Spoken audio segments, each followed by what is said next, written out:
হয়েছে সেভাবেই পড়ে শোনানোর চেষ্টা করছি। সারাদিন প্রচন্ড গরম, একেবারে বাজে রকমের ভ্যাপসা গরম, একটা গাছের পাতাও নড়ে না।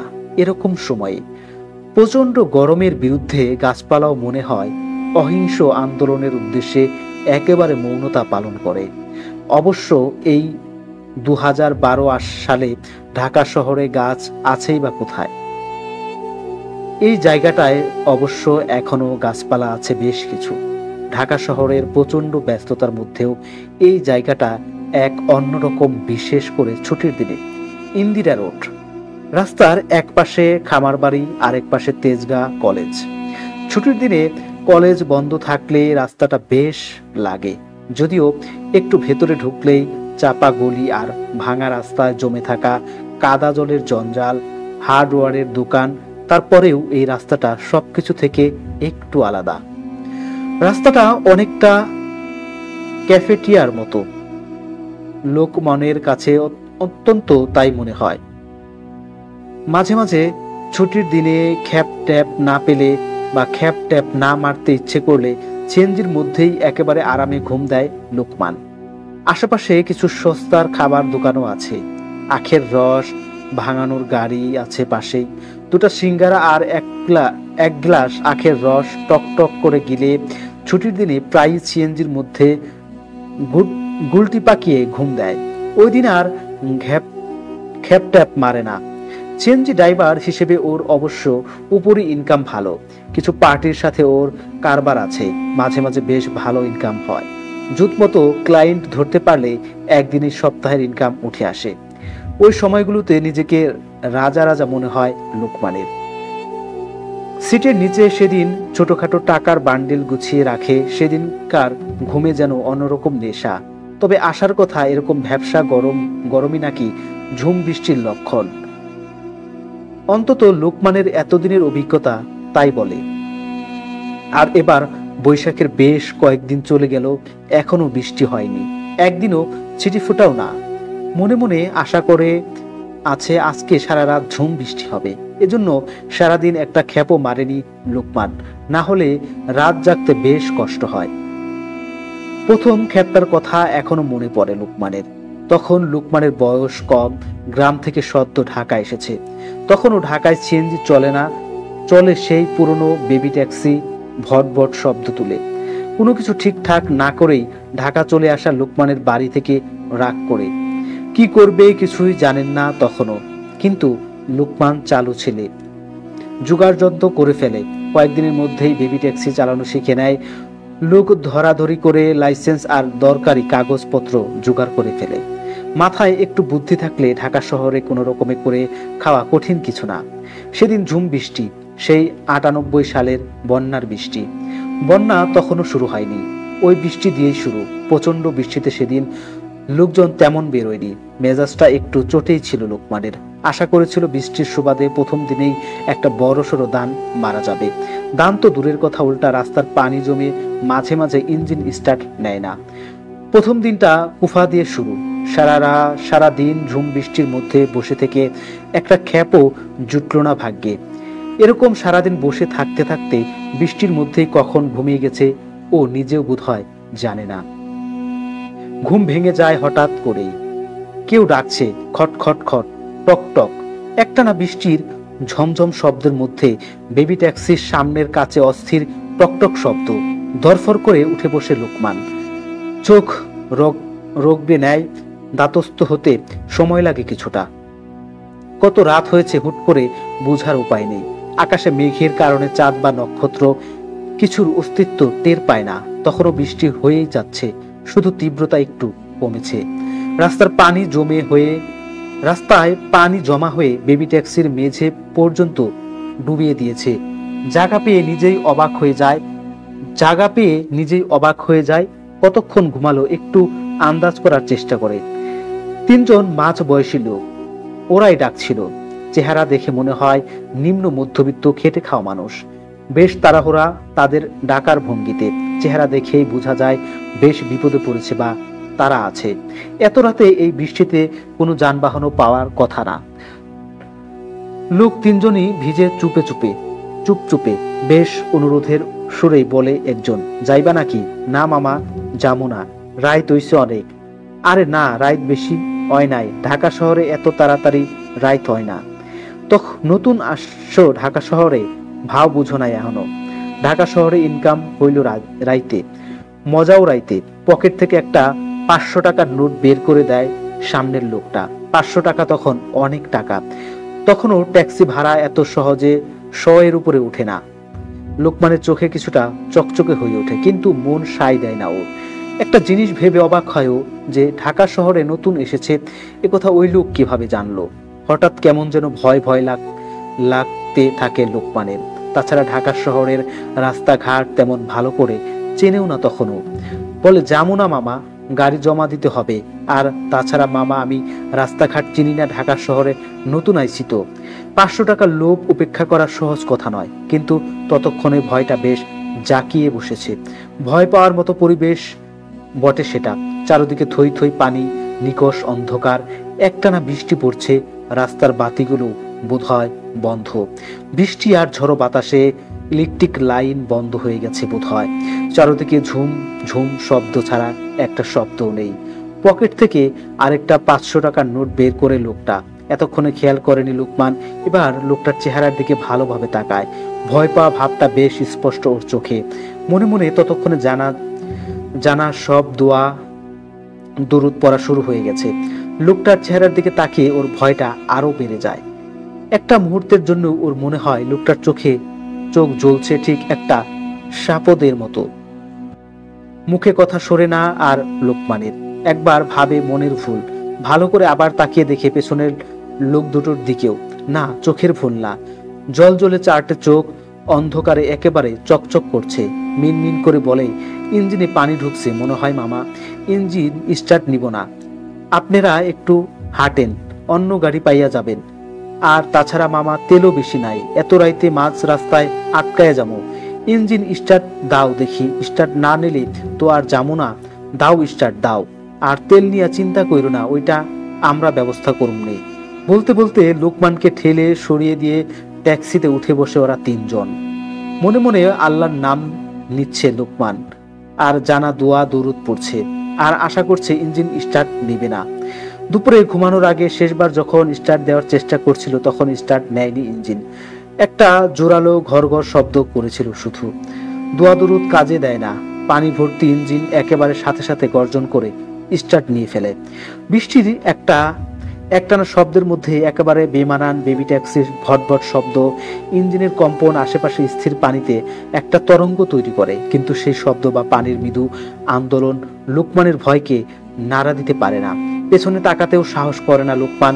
শুধু কল্পনা করে নেয় সাপদের মতো 3 জোড়া চোখ শুধু জল জল করে জ্বলছে একেবারে ওর ঘাড়ের কাছেই। কোন দিকে যাবো? সামনে টান, তুমি তো রাস্তাঘাট চিনো না, জায়গার নাম কইলে চিনতে পারবা না, সামনে যাও, রাস্তা বইলে দিবনে। লোকমান সামনে আগায়। রাস্তায় হাঁটু পানি, খুব জোরে আগানো যাচ্ছে না। পানি ভেদ করে শ্যালো নৌকার মতো ঢেউ তুলে এগিয়ে যাচ্ছে সামনে। পেছনের লোকগুলোর ফিসফিস করে কথা বলার শব্দ কানে আসছে। বুঝার চেষ্টা করছে, কিন্তু বেবির ইঞ্জিনের ভটভট শব্দ আর পানি কেটে এগিয়ে যাওয়ার শব্দের মধ্যে চাপা পড়ে যাচ্ছে ওদের কথার আওয়াজ। শুধু মাঝে মাঝে ওদের তীক্ষ্ণ হাসির শব্দ সব আওয়াজ ভেদ করে একেবারে লোকমানের বুক কাঁপিয়ে দিচ্ছে। ও নিজেকেই সান্ত্বনা দিচ্ছে, প্রবোধ দিচ্ছে যে ভয়ের কিছু নেই, ভয়ের কিছু নেই। পেছনে তাকিয়ে দেখার সাহস নেই লোকমানের। সোজা চলে যেতে থাকে। পেছন থেকে ডানে বামে যাওয়ার কথা আসে না। এত রাতে আর রাস্তার পানি জমে যাওয়ার সিগনালে বা থামাথামির বলাই নেই। একঘেয়ে শব্দে পানি কেটে সামনে এগিয়ে চলা ততক্ষণে চলছে সেটা লোকমানের পক্ষে বলাটা বেশ কঠিন। এরকম মুহূর্তে একটানা সেকেন্ডকেও মনে হয় ঘন্টার সমান। এরকম চলতে চলতে বোধ হয় 1 যুগ পার হয়ে গেছে। অন্তত লোকমানের কাছে সেরকমই মনে হয়েছে। লোকমানের চিন্তা ভাবনা অনেকটাই আড়ষ্ট হয়ে পড়েছে। না হলে ওর বুঝার কথা ও সেখানে এসেছে, না হলে ওর বুঝার কথা ও যেখানে এসেছে সেখানে ওর আসতে পারার কথা না। কেমন একটা ঘোরের ভেতর চলে এসেছে। ওকে কেউ থামাতে বলেনি, ও ওখানে ইঞ্জিন বন্ধ হয়ে গেছে, একা একাই হয়তো তেল শেষ, কিন্তু লোকমান এখন ওইসব কথা ভাবছে না। একটা রাস্তার শেষ মাথায় দাঁড়িয়ে আছে, সামনে যাবার জায়গা নেই আর একদমই। একবারে রাস্তার শেষ মাথায় এসেই বন্ধ হলো ইঞ্জিনটা। কাকতলীয় ব্যাপার বটে। লোকমানের পা দুটো যেন প্রচন্ড ভারী হয়ে গেছে, সিট থেকে নড়তে পারছে না, চোখ নাড়াতেও কষ্ট হচ্ছে যেন। মাথা ঘুরিয়ে পেছনে দেখার কথা যেন মনেই নেই লোকমানের। যদিও মাথা ঘুরিয়ে পেছনে তাকাতো তাহলে দেখতে পেত ওর জীবনের সবচেয়ে অবাক করা দৃশ্য। একেবারে খালি একটা ট্যাক্সি টেনে এনেছে, পেছনের লোক তিনজন একেবারেই হাওয়া। বেশ কিছুক্ষণ এরকম ঝিম ধরে বসে থাকে সে ওখানে, এরপর আস্তে করে নেমে পড়ে সিট থেকে। অনেকটা স্বাভাবিক লাগছে এখন ওর, প্রচন্ড ভয়ের অনুভূতিটাও ঘিরে ধরেছে এখন। বুঝতে পারছে বেশ ভালো রকমের একটা ঝামেলায় ফেসে গেছে হয়তো। পেছনের তিনজন প্যাসেঞ্জারকে আশেপাশে কোথাও দেখতে পাচ্ছে না, চারপাশটা বেশ ভালো করে দেখে নেয় লোকমান। বৃষ্টির জোর এখন অনেকটাই কম, যে জায়গাটায় দাঁড়ানো পানিও জমে নেই একটু। আকাশটাও বেশ পরিষ্কার, মধ্যবয়স্ক চাঁদটাও এখন বেশ ভালোভাবেই দৃশ্যমান। ভেজা রাস্তায় চাঁদের আলো চিকচিক করছে। ইঞ্জিন স্টার্ট দেওয়ার চেষ্টা করে লোকমান, কিন্তু তেল একেবারে শেষ হয়ে গেছে। আন্দাজও করতে পারছে না ঠিক কোথায় এসে আটকে গেছে এই মধ্যরাতে। সামনে একটা দোতলা বাড়ি আর রাস্তার দুপাশে বেশ উঁচু প্রাচীর। ঢাকায় এরকম উঁচু প্রাচীর আগে দেখছে কিনা মনে করতে পারে না। মাঝারি উচ্চতায় লোকমান প্রাচীরের উপাশে কি আছে ঠিক ঠাই করতে পারে না। দেয়ালের গায়ে নোনা ধরা দেয়াল ঘেঁষে বেশ কয়েকটা গাছ, বেশ বড়সড় অন্ধকারে কি গাছ ঠিক বুঝে উঠতে পারে না। সেটা বুঝা অবশ্য এখন আর ওর প্রথম কর্তব্যের মধ্যেও পড়ে না। গাছগুলো যদি অসৎ বা পাকুড়ো হয় তাতে ওর কিছু করার নেই এখন। বাতাস বেশ ঠান্ডা, বৃষ্টি হালকা হলেও বেশ কিছুক্ষণ টিপ টিপ করে পড়েও গায়ের গেঞ্জি একেবারে ভিজিয়ে দিয়েছে। বেশ শীত লাগছে, শীত আর ভয় মিলে একটা অন্যরকম শিরশিরে অনুভূতি কাজ করছে। ঢাকা শহরে এরকম এলাকা আছে কোনো ধারণা ছিল না। আশেপাশে কোন লোকজন তো দূরের কথা, দোকানপাট বা ল্যাম্পপোস্ট বা এরকম কোনো কিছুই চোখে পড়ে না। একেবারে জনশূন্য এলাকাও তাহলে ঢাকা শহর আছে? সময়টা জানা দরকার। শেষ পর্যন্ত রাস্তা বন্ধ করা বাড়িটাতেই ঢুকে বলে সিদ্ধান্ত নেয়।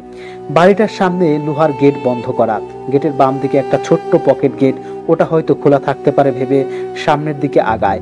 আস্তে করে ছোট গেটটা ধাক্কা মারে, মৃদু ক্যাচ ক্যাচ আওয়াজ তুলে গেটটা খুলে যায়। কোনো দারোয়ান বা কাউকে চোখে পড়ে না।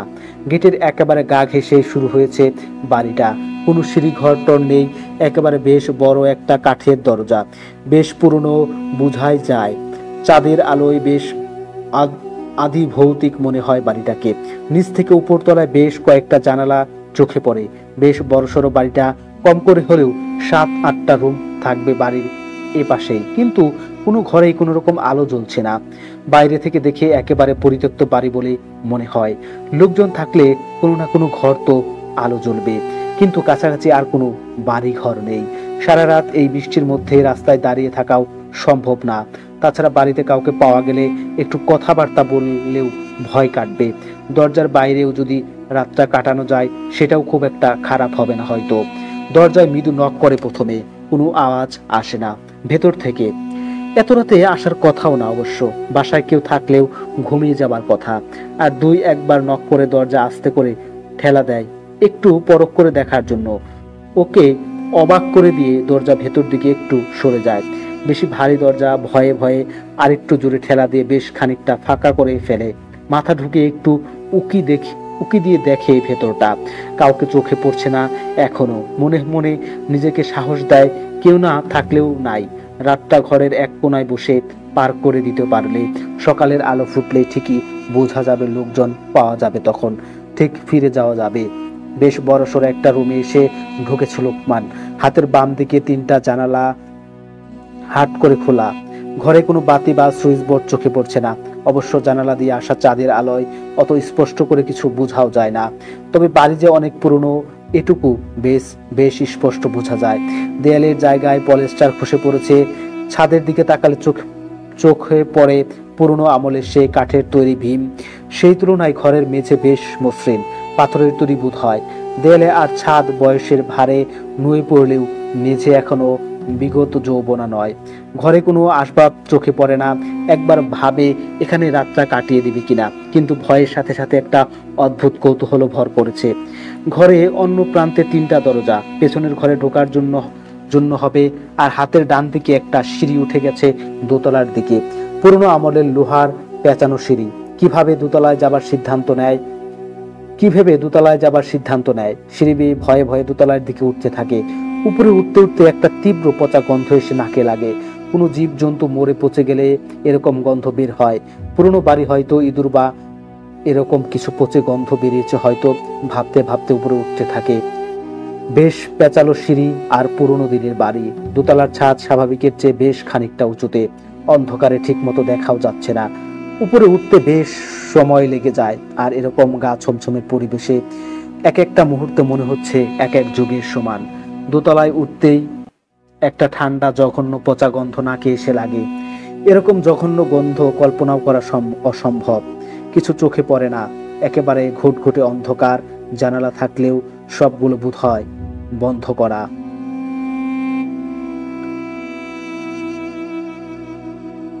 শুধু জঘন্য গন্ধটা নিঃশ্বাস সব বন্ধ করে দিতে চায়। চাইলে পেছনে ফিরে চলে যেতে পারে, কিন্তু কিছু একটা যেন নেশা ধরিয়ে দিয়েছে। ধীরে ধীরে অন্ধকারে চোখে সয়ে আসে। রেটিনার কম আলোতে সংবেদনশীল কোষগুলো কাজ করতে শুরু করে। ধীরে ধীরে চোখের সামনে স্পষ্ট হয়ে আসে ঘরের ভেতরটা।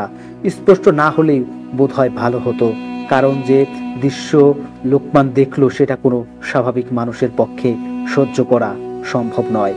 প্রথমে চোখে পড়ে শত শত জলজলে চোখ অন্ধকারের মধ্যে সাপদের চোখের মতো জ্বলে আছে। ওর দিকে কেউ ঘুরেও তাকাচ্ছে না। পুরো দোতলাটাই একটা কসাইখানার মতো। কসাইখানা যেভাবে উপর থেকে গরু ছাগলের কাটা পা ঝুলিয়ে রাখা হয়, ওভাবে পুরো দোতলা জুড়ে মানুষের অঙ্গ প্রত্যঙ্গ ঝুলিয়ে রাখা। কোথাও বা ছাদ থেকে ঝুলছে পূর্ণাঙ্গ মানুষ, গলায় ফাঁস দিয়ে ঝুলিয়ে রাখা। পচে গলে আশেপাশে পড়ে আছে আরো অনেক লাশ। দুর্গন্ধের কারণটা পরিষ্কার হয়। এর চেয়ে ভয়াবহ কারণ বোধ হয় আর হওয়া সম্ভব নয়। জলজলে চোখের লোকগুলোর কোন দিকে খেয়াল নেই।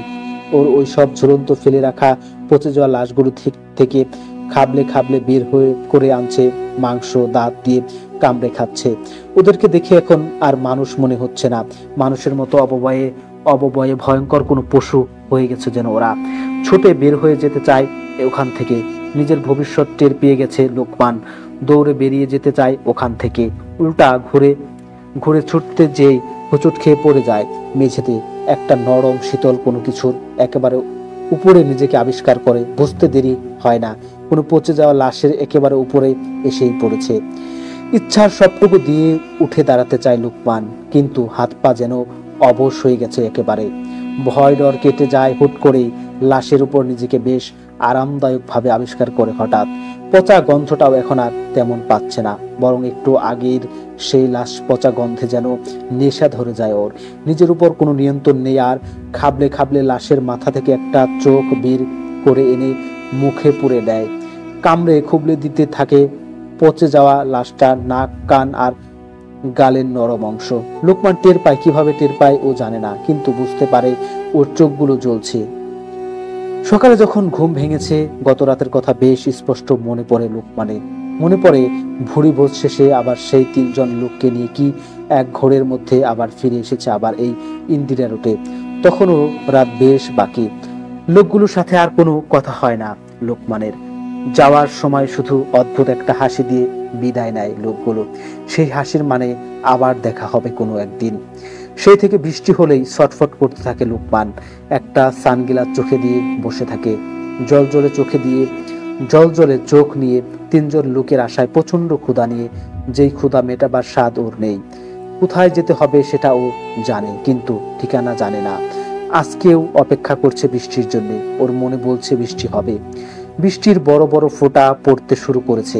অস্থির হয়ে অপেক্ষা করতে থাকে প্রচন্ড ক্ষুধা নিয়ে। লোক 3টা কি আসবে? দর্শক, প্রচন্ড রকম ভয়ঙ্কর একটি গল্প শুনলাম।